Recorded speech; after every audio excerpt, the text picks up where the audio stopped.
ಏ ಶ್ರೀಶಾ, ಬಾ ಊಟಕ್ಕೆ. ಬೇಡ, ನಾನು ಡ್ಯಾಡಿ ಬಂದ್ಮೇಲೆ ಮಾಡ್ತೀನಿ. ನಿಮ್ ಡ್ಯಾಡಿ ಬರೋದು ಎಷ್ಟೊತ್ತಾಗುತ್ತೋ ಏನೋ, ಸುಮ್ನೆ ಎದ್ ಬಾ. ಆಮೇಲೆ ನಿನ್ಗೆ ಊಟ ಬಡ್ಸ್ಕೊಡೋರು ಯಾರು ಇರಲ್ಲ, ಹಾಗೆ ಮಲ್ಕೋಬೇಕಾಗುತ್ತೆ ನೋಡು. ಬೇಡ ಅಂತ ಹೇಳ್ನಲ್ಲ, ನೀವ್ ಯಾರು ಬಡ್ಸೋದ್ ಬೇಡ. ನಾನೇ ನಮ್ ಡ್ಯಾಡಿಗ್ ಬಡ್ಸ್ತೀನಿ, ನಾನೇ ಊಟ ಮಾಡ್ತೀನಿ. ನೀವ್ ಚೆನ್ನಾಗಿ ತಿಂದು ಮಲ್ಕೊಳ್ಳಿ.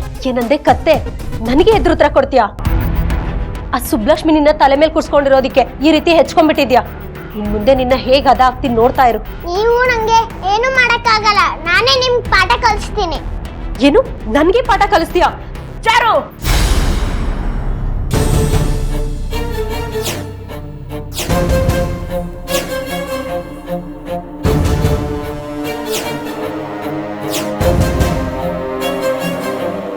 ಮಗುನ ಹೀಗ ನೋಡ್ಕೊಳ್ಳೋದು? ಇವತ್ತಿನವರೆಗೂ ನಾವು ಯಾರು ಅವಳ ಮೇಲೆ ಕೈ ಮಾಡಿಲ್ಲ. ಅಂಥದ್ರಲ್ಲಿ ಯಾವುದೊಂದು ಚಿಕ್ಕ ವಿಷಯಕ್ಕೆ ಅವಳನ್ನ ಹೊಡೆಯಕ್ ಹೋದ್ಯಲ್ಲ, ಇದು ಸರಿನಾ? ಅದ್ಗೆ ತಪ್ಪೇನಿದೆ? ತಾಯಿ ಅದೊಳಗೆ ಪ್ರೀತಿ ಮಾಡೋದು ಗೊತ್ತಿರ್ಬೇಕು, ತಿದ್ದು ಬುದ್ಧಿ ಹೇಳೋದು ಗೊತ್ತಿರ್ಬೇಕು. ನಾಳೆ ದಿನ ಈ ಮನೆ ಸೊಸೆಯಾಗಿ ಬರೋಳು ಚಾರು, ಇವಳಿಗೆ ತಾಯಿ ಆಗೋಳು. ಪ್ರೀತಿಯಿಂದ ಒಂದೆರಡು ಬುದ್ಧಿ ಮಾತು ಹೇಳಿ ಹೊಡೆಯೋ ಹಾಕಿರಲ್ವಾ ಅದ್ಗೆ? ಮಕ್ಕಳಿಗೆ ಹೊಡೆದೇ ಬುದ್ಧಿ ಕಳಿಸ್ಬೇಕಾಗಿಲ್ಲ ಇಂದ್ರ, ಪ್ರೀತಿಯಿಂದ ಹೇಳಿನೂ ಬುದ್ಧಿ ಕಳಿಸಬಹುದು. ಅಯ್ಯೋ ಬಿಡಿ ಅದ್ಗೆ, ಇವಳು ಯಾರ ಮಾತ್ಗಾದ್ರೂ ಜಗ್ತಾಳ ಪ್ರೀತಿಯಿಂದ ಹೇಳೋಣ ಅಂದ್ರೆ?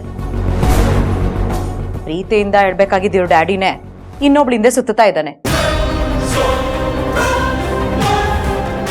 ಇಲ್ಲಿ ತನ್ನ ಮಗು ಕಾಯ್ತಿದ್ರು, ಅವಳ ಮಗನ್ನ ಸುತ್ತಾಡ್ಸಕ್ ಹೋಗಿದ್ದಾನೆ. ನೀವು ಇಲ್ಲಿ ನಮ್ಮ ಮೇಲೆ ಕೂಗಾಡ್ತಾ ಇದ್ದೀರಾ. ಊಟ ಮಾಡು ಅಂತ ಹೇಳಿದೆ ದೊಡ್ಡ ತಪ್ಪಾಗೋಯ್ತು ಅವ್ರಿಗೆ. ಚಾರು, ಬಾ ಹೋಗೋಣ.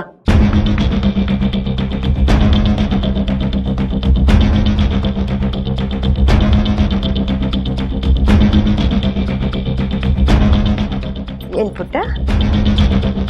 ಏನಮ್ಮ ನಿನ್ ಮಾತಿನ ಅರ್ಥ? ಗುರು ಕಾಣದೇ ಇರೋದಕ್ಕೆ ನಮ್ ಸುಬ್ಲಕ್ಷ್ಮಿ ಕಾರಣನಾ? ಏನ್ರಿ ನೀವು ಈಗ್ಲೂ ನಮ್ ಸುಬ್ಲಕ್ಷ್ಮಿ ಅಂತ ಇದ್ದೀರಾ? ಮೊದ್ಲು ನಮ್ ಮಗ ಅನ್ನಿ, ಆಮೇಲೆ ನಮ್ ಸೊಸೆ ಅಂತ ಅನ್ನೋರಂತೆ.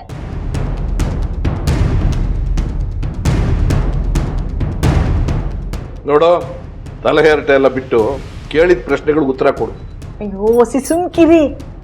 ಅಲ್ಲ ಕಣವ, ನಮ್ ಗುರು ಕಾಣದೆ ಇರೋಕೆ ನಮ್ ಸುಬ್ಲಕ್ಷ್ಮಿ ಹೆಂಗವ ಕಾರಣ ಆಯ್ತಾಳೆ? ಅದನ್ನ ಇವಳಿಗೆ ಕೇಳಿ.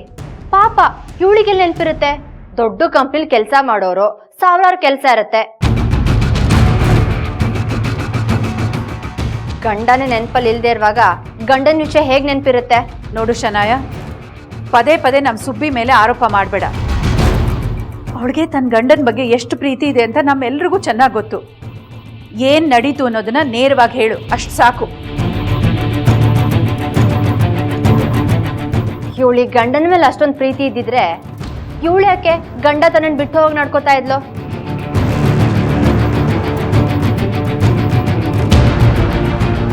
ಅವನಿಗೆ ಅಷ್ಟೊಂದು ಬೇಜಾರಾಗಿದ್ದಕ್ಕೆ ಯಾರು ಬೇಡ ಅಂತ ದೂರ ಹೊರಟೋಗಿರೋದು. ನಮ್ಗೆ ಅರ್ಥ ಆಗ್ತಾ ಇಲ್ಲಮ್ಮ. ಅಂದ್ರೆ ಏನ್ ನಿನ್ ಮಾತನ್ನ ಅರ್ಥ? ನನ್ನ ಮಾತು ಅರ್ಥ ಆಗ್ಬೇಕು ಅಂದ್ರೆ ನಿಮ್ಮ ಮಗ ಸೊಸೆನ ಕರೀರಿ. ಗ್ಯಾರಿಗಾಗಿದ್ದ ಅವಮಾನಕ್ಕೆ ಅವರು ಸಾಕ್ಷಿ ಇದ್ದಾರೆ.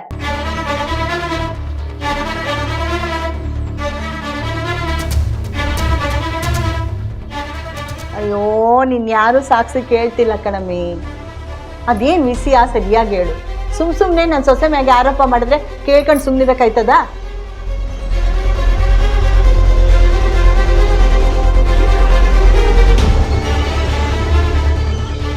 ರೀ, ಇಷ್ಟಾದ್ಮೇಲೂ ನಿಮ್ ಸೊಸೆ ಮೇಲಿರೋ ಕುರುಡು ಪ್ರೀತಿ ಹೋಗಿಲ್ಲ ಅಲ್ವಾ?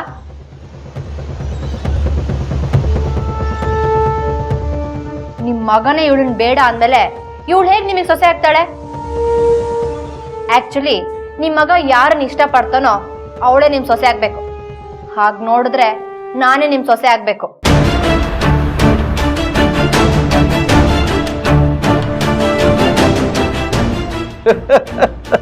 ಅಯ್ಯೋ ಪೆದ್ದಿ, ನಿನ್ನ ಹುಚ್ಚು ಕನಸನ್ನ ಈ ಮಾತಿನ ಮೂಲಕ ತೀರಿಸ್ಕೊಳ್ತಾ ಇದ್ಯಾ ಅಷ್ಟೇ.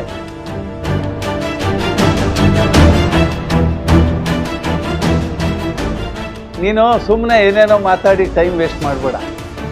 ಗುರು ಕಾಣದೇ ಇರೋದಕ್ಕೆ ಸುಬ್ಲಕ್ಷ್ಮಿ ಕಾರಣ ಅಂತ ಹೇಳಿದ್ಯಲ್ಲ, ಅದನ್ನ ಹೇಳು. ಯಾಕೆ ಹೇಳ್ತಾ ಇಲ್ಲ ಅಂತ ನನಗೊಂದು ಅನುಮಾನ. ನಿನ್ನ ಮೇಲೆ ಬರೋ ಅಪರಾಧನ ತಪ್ಪಿಸ್ಕೊಳ್ಳೋಕ್ಕೋಸ್ಕರ ಏನೇನೋ ಕತೆ ಕಟ್ಟಿ ಅವಳನ್ನ ಹೊಣೆ ಮಾಡ್ತಾ ಇದ್ಯಾ. ಸರಿಯಾಗಿ ಮಾತಾಡು. ನನಗೆ ಸುಳ್ಳು ಹೇಳೋ ಅವಶ್ಯಕತೆ ಇಲ್ಲ. ಈಗಲೂ ನಿಜಾನೇ ಹೇಳ್ತಾ ಇದ್ದೀನಿ. ಗ್ಯಾರಿ ನಮ್ಮಿಂದ ದೂರ ಹೋಗೋದಕ್ಕೆ ಕಾರಣ ಈ ಸುಬ್ಲಕ್ಷ್ಮಿನೇ.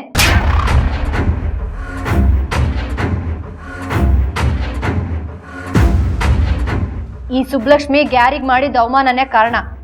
ಇವತ್ತು ಗಂಡನ್ನ ದೇವ್ರು ದೇವ್ರು ಅಂತಿದ್ದಾಳೆ. ಅವತ್ತು ಗ್ಯಾರಿಗೆ ಎಷ್ಟು ಅವಮಾನ ಮಾಡಿದ್ಲು ಗೊತ್ತಾ? ಬೆಸ್ಟ್ ಕಪಲ್ಸ್ ಪಾರ್ಟಿನಲ್ಲಿ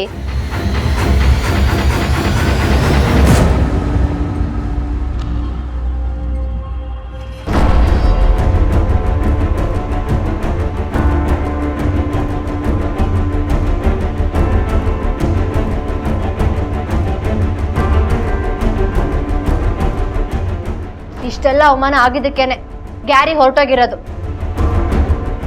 ಅವತ್ತು ಹೋದೋನು ಇವತ್ತಿಗೂ ಪತ್ತೆ ಇಲ್ಲ. ಈಗ ನೀವೇ ಹೇಳಿ, ಇದಕ್ಕೆಲ್ಲ ಕಾರಣ ಈ ಸುಬ್ಲಕ್ಷ್ಮಿ ತಾನೆ? ಸನಿಯಾ, ಸುಬ್ಲಕ್ಷ್ಮಿ,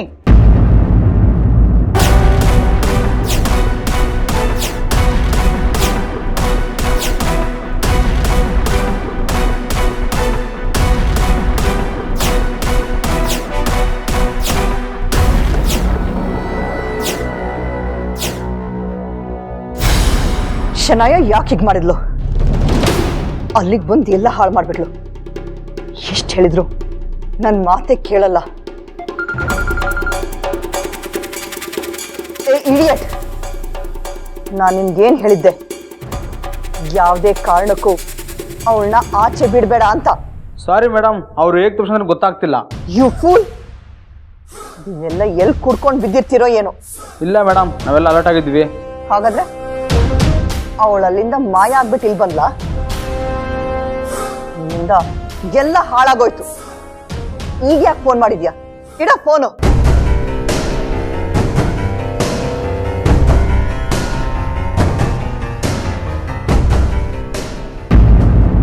ಹೇಳ್ತಾ ಇರೋದಲ್ಲ ದಿಟ್ವಾ? ಅವತ್ತು ನೀನ್ ನನ್ನ ಮಗನ್ಗೆ ಅವಮಾನ ಆಗಂಗ್ ನಡ್ಕಂಡ. ಹೇಳ್ತೀಯಾ ಇಲ್ವಾ?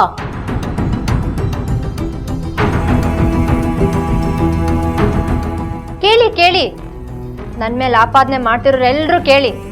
ನನಗೆ ಗ್ಯಾರಿ ಎಲ್ಲಿದ್ದಾನೆ ಅಂತ ಗೊತ್ತಿದ್ದಿದ್ರೆ ನಾನು ಯಾಕೆ ಗ್ಯಾರಿನ ಹುಡುಕ್ತಾ ಇದ್ದೆ?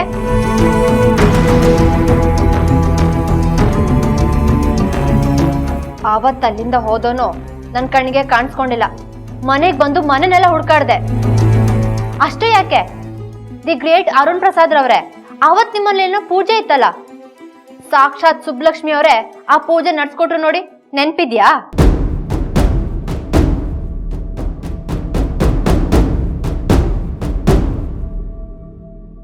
Very good.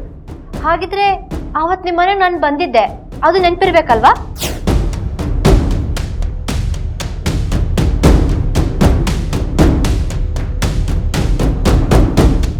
ಈಗಲಾದ್ರೂ ಗೊತ್ತಾಯ್ತಾ? ನಾನು ಗ್ಯಾರಿ ಹಿಡ್ಕೊಂಡು ಅಲ್ಲೆಲ್ಲ ಹೋಗಿ ಗಲಾಟೆ ಮಾಡಿದ್ದೆ. ನಂಗೆ ಗ್ಯಾರಿ ಎಲ್ಲಿದ್ದಾನೆ ಅಂತ ಗೊತ್ತಿದ್ರೆ ನಾನು ಯಾಕೆ ಅಲ್ಲಿ ಹೋಗಿ ಗಲಾಟೆ ಮಾಡ್ತಿದ್ದೆ?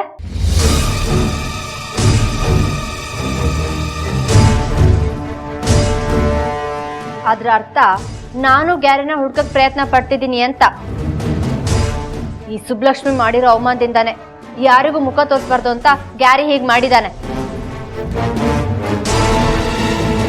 ಮಾತಾಡೋದು ಸುಬ್ಲಕ್ಷ್ಮಿ, ನನ್ನ ಮಗನ್ಗೆ ಇಷ್ಟೊಂದೆಲ್ಲ ಅವಮಾನ ಮಾಡಿದ್ದೀಯಾ? ಆದ್ರೆ ಅತ್ತೆ, ಇದ್ಯಾವುದು ಬೇರೆ ಮಾತುಗಳು ಬೇಕಾಗಿಲ್ಲ. ನಿನ್ನಿಂದ ನನ್ನ ಮಗನ್ಗೆ ಅವಮಾನ ಆಯ್ತೋ ಇಲ್ವೋ?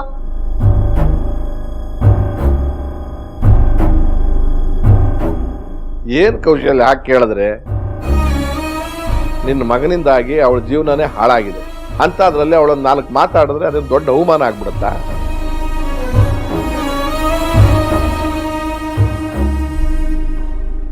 ಹೌದು ಕಣ್ರಿ, ಸಮಯ ಸಂದರ್ಭ ಎಲ್ಲ ಸಮಯದಾಗೂ ಮನ್ಸು ಒಂದೇ ತರ ಇರ್ತೈತಾ? ಅವನ್ಗಷ್ಟು ಅವಮಾನ ಆಗಿರೋದಕ್ಕೆ ಅವ್ನು ಹಿಂಗ್ ಮಾಡಿರೋದು. ಹೆಂಗ್ ಬಾಳ್ ಬದುಕ್ತವನು ನನ್ ಮಗ. ಅವನ್ ಪರಿಸ್ಥಿತಿ ಹಿಂಗಾಗೈತೆ ಅಂದ್ರೆ ಅದಕ್ಕೆ ಅವನೇ ಕಾರಣ ಹೊರತು ಬೇರೆ ಯಾರು ಅಲ್ಲ ಕೌಶಲ್ಯ. ನೀವೇನೇ ಹೇಳಿ, ಇವತ್ ನನ್ ಮಗ ಕಾಣೆ ಆಗಿರಕ್ಕೆ ಅವನ್ಗಾಗಿರೋ ಅವಮಾನನೇ ಕಾರಣ.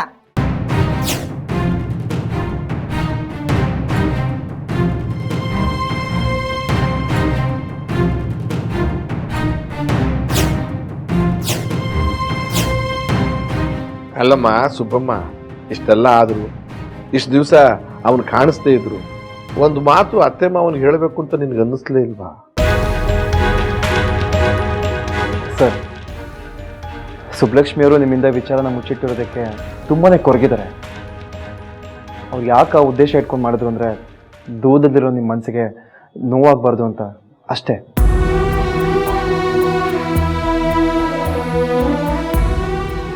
ಈಗ ಆಗೋದೆಲ್ಲ ಆಗೋಗಿದೆ. ಯಾರನ್ನ ದೂಷಣೆ ಮಾಡಿ ಏನು ಪ್ರಯೋಜನ? ಮುಂದೆ ಏನು ನಡಿಬೇಕು ಅನ್ನೋದ್ರ ಬಗ್ಗೆ ಯೋಚನೆ ಮಾಡಬೇಕಲ್ವಾ?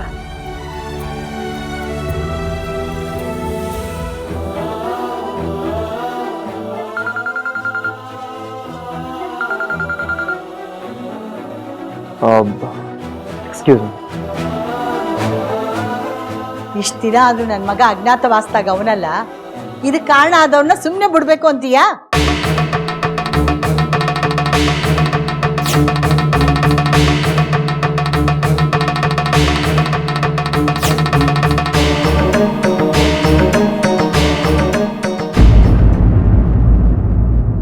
ಹಲೋ ಹಲೋ ಡ್ಯಾಡಿ, ಎಲ್ಲಿದ್ದೀರಾ?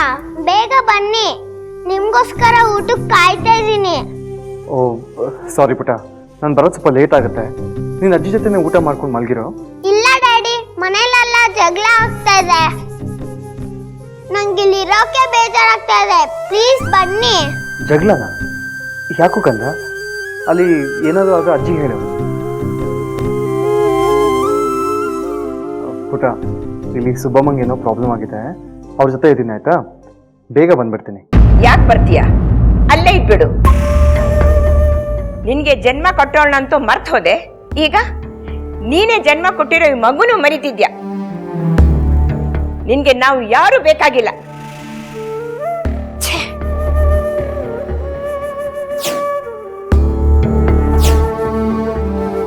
ಹೇಳ್ರವ್ವ, ಎಲ್ರು ಹೇಳಿ.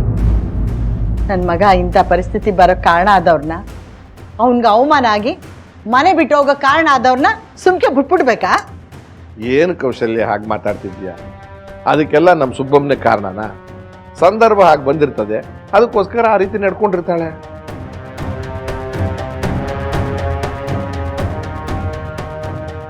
ಅದರಿಂದ ಅವನಿಗೆ ನೋವಾಗಿದ್ರೆ ತನಗೆ ತಾನೇ ತನ್ನನ್ನು ಬದಲಾಯಿಸ್ಕೋಬೇಕೇ ಹೊರತು ಈ ರೀತಿ ಕಣ್ಣಿಗೆ ಕಾಣಿಸ್ದಂಗೆ ದೂರ ಹೋಗ್ಬೇಕಾ? ಮಾತಾಡಿ ಇಷ್ಟೆಲ್ಲ ಆದರೂ ನನ್ನ ಮಗನ ಬಗ್ಗೆನೇ ಮಾತಾಡ್ತಿದ್ದೀರಲ್ಲ, ಮಾತಾಡಿ. ಅಪ್ಪ ಅನ್ನಿಸ್ಕೊಂಡು ನೀವು ಅವ್ನು ಬದುಕಿದ್ದಾಗಲೇ ಅವನಿಗೆ ತಿಥಿ ಮಾಡಕ್ ಹೊಂಟವ್ರು. ಇನ್ನು ನನ್ನ ಸೊಸೆ ನನ್ನ ಮಗ ಬೇರೆ ಯಾವಳ ಜೊತೆಲೋ ಅವನೇ ಅಂತ ಅವನು ಹಂಗಿಲ್ದೆ ಬದುಕು ತೋರಿಸ್ತೀನಿ ಅಂತ ಹೊಂಟವಳು ಇವಳು. ಇನ್ನು ಈ ಮಾತಾಯಿ ಬಗ್ಗೆ ಹೇಳೋದೇ ಬೇಕಾಗಿಲ್ಲ. ಚಂದಾಗಿದ್ದ ಸಂಸಾರನ ಹಾಳು ಮಾಡ್ದವಳು. ನಿಮ್ಗೆ ಯಾರಿಗೂ ನನ್ನ ಮಗನ ಬಗ್ಗೆ ಕಾಳಜಿನೇ ಇಲ್ಲ.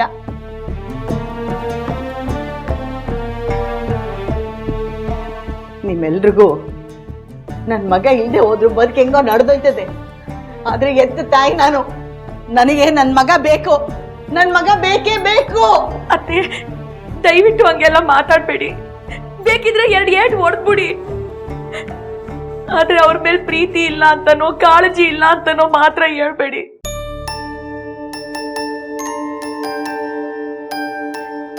ನಾನು ನಿಮ್ ಸುಬ್ಲಕ್ಷ್ಮಿ.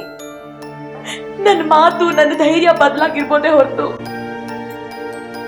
ನನ್ನ ಮನಸ್ಸಲ್ಲ. ನಿಮ್ ಪ್ರೀತಿನೇ ಬದುಕು ಅಂತ ಅನ್ಕೊಂಡಿವ್ನಿ. ಅಂತದ್ರಾಗ ನೀವೇ ಹಿಂಗ್ ಮಾತಾಡ್ಬಿಟ್ರೆ ನಾನು ಏನ್ ಮಾಡ್ಲಿ?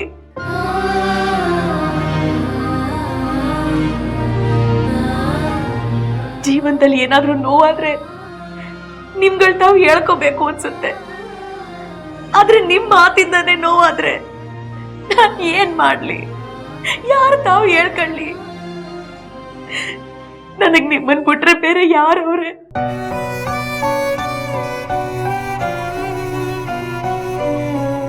ಅಮ್ಮ, ದಯವಿಟ್ಟು ಕೋಪ ಮಾಡ್ಕೋಬೇಡಿ. ಇಂಥ ಸಮಯದಲ್ಲಿ ನಾವು ಸ್ವಲ್ಪ ತಾಳ್ಮೆಯಿಂದ ಇರಬೇಕಾಗತ್ತೆ. ಹೇಗೂ ನಾವು ಪೊಲೀಸ್ ಕಂಪ್ಲೇಂಟ್ ಕೊಟ್ಟಿದ್ದೀವಿ. ಸಿಕ್ಕಿರೋ ಬಾಡಿ ಗುರುಮೂರ್ತಿ ಅವ್ರದ್ದಲ್ಲ ಅಂತ ಗೊತ್ತಾಗಿದೆ. ಅವರು ಗುರುಮೂರ್ತಿ ಅವ್ರನ್ನ ಹುಡುಕ್ತಿರ್ತಾರೆ, ಆದಷ್ಟು ಬೇಗ ಸಿಕ್ಬಿಡ್ತಾರೆ. ದಯವಿಟ್ಟು ನೀವು ನೆಮ್ಮದಿಯಾಗಿರಿ. ನೆಮ್ಮದಿಯಾಗಿರೋದು ನೀನು ಹೇಳ್ದಷ್ಟು ಸುಲಭ ಅಲ್ಲ ಕಣಪ್ಪ. ಅವನಿಗೋಸ್ಕರ ನನ್ನ ಮನಸ್ಸು ಎಷ್ಟು ತುಡಿತಾ ಇದೆ ಅಂತ ನಿಂಗೇನು ಗೊತ್ತು? ಇಲ್ಲ, ಇದಕ್ಕೇನಾರ ಒಂದು ನಿರ್ಧಾರ ಮಾಡಲೇಬೇಕು.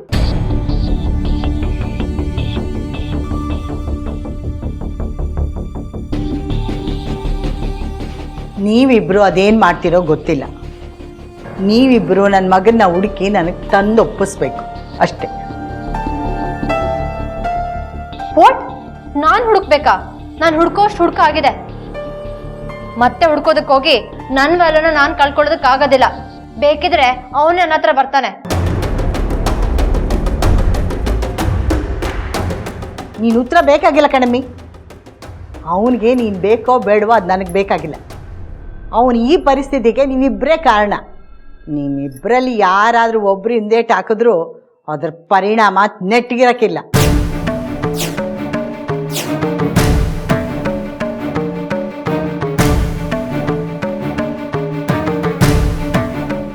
ಅವ್ವ ಭಾರತಿ, ನಿನ್ನಿಂದ ನಂಗೊಂದು ಸಹಾಯ ಆಗ್ಬೋದಾ? ಅದೇನು ಹೇಳಿಮ್ಮ, ಏನಾಗಬೇಕಾಗಿತ್ತು? ಹೆಂಗೂ ನೀವು ಮನೆ ಬದಲಾಯಿಸ್ತಾ ಇದ್ದೀರಾ. ಆ ಮನೆ ಮ್ಯಾಗೆ ಇನ್ನೊಂದು ಮನೆ ಐತೆ ಅಂತ ಹೇಳಿದ್ರಲ್ಲ, ಆ ಮನೆನ ಇವರಿಬ್ಬರಿಗೂ ಬಿಟ್ಕೊಡ್ಬೋದಾ? ಏನು, ಇವರಿಬ್ಬರಿಗ?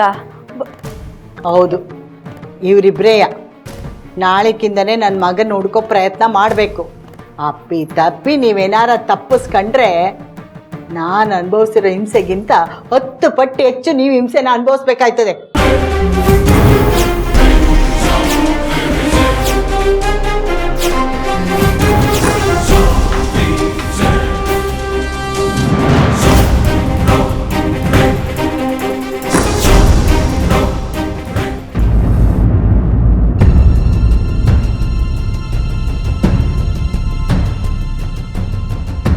ಕೌಶಲ್ಯ, ನೆನ್ನೆ ನೀನು ಸುಬ್ಬಲಕ್ಷ್ಮಿ ಹತ್ರ ಅಷ್ಟೊಂದು ಕಟುವಾಗಿ ನಡ್ಕೋಬಾರ್ದಾಗಿತ್ತು.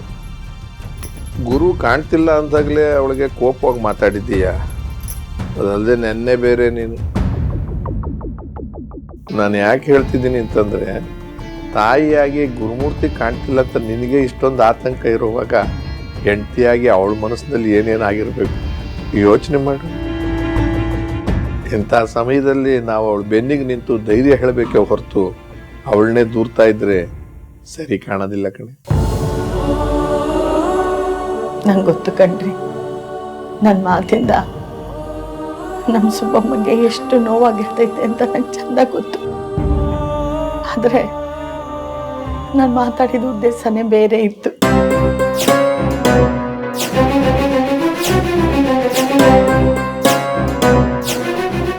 ಆ ಶನಾಯ ಅವಳಲ್ಲ, ನಮ್ಮ ಗುರು ಕಾಣದೇ ಇರೋದಕ್ಕೆ ಅವಳೇ ಬಲವಾದ ಕಾರಣ ಅಂತ ನನ್ನ ಮನಸ್ಸಿಗೆ ಅನ್ನಿಸ್ತಾ ಇತ್ತೆ.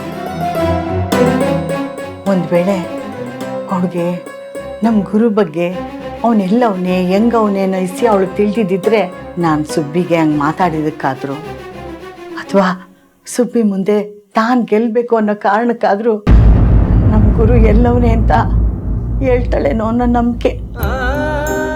ಇನ್ನೊಂದು ಕಡೆಯಿಂದ ನೋಡಿದ್ರೆ ನಮ್ಮ ಸುಬ್ಬಿ ಗುರುನ ಎಲ್ಲಿದ್ರೂ ಸಿಗ್ಲಿ ಅಂತ ಪ್ರಾಮಾಣಿಕವಾಗಿ ಹುಡುಕ್ತಾಳೆ.